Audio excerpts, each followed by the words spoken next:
A pesar que los venezolanos reclaman elecciones presidenciales y que el Consejo Nacional Electoral anunció el 22 de abril como la fecha para estos comicios, para el profesor en Ciencias Políticas de la Universidad de los Andes, José Antonio Rivas Leone, no están dadas las condiciones porque, entre otros elementos importantes que caracterizan un proceso electoral, no existe garantía de transparencia y confianza.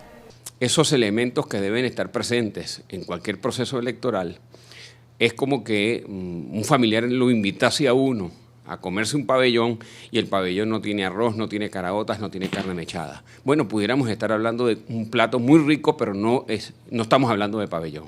Cuando se está hablando de elecciones, las elecciones deben ser periódicas, confiables, transparentes y competitivas. Las elecciones tienen que tener unos lapsos, unos procedimientos.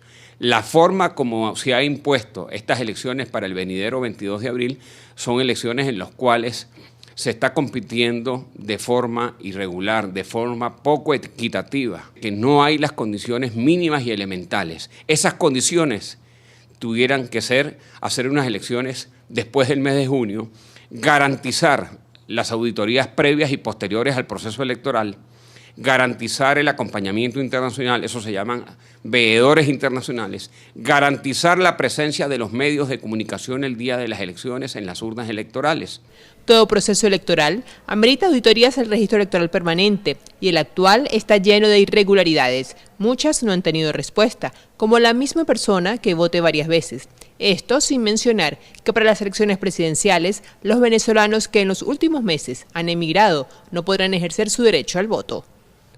El gobierno a trocha y a mocha no solamente se aferra al poder, sino naturalmente hace una convocatoria extemporánea, una convocatoria que es prácticamente impuesta, previo de un proceso en el cual los partidos han quedado casi que en condición de ilegalidad.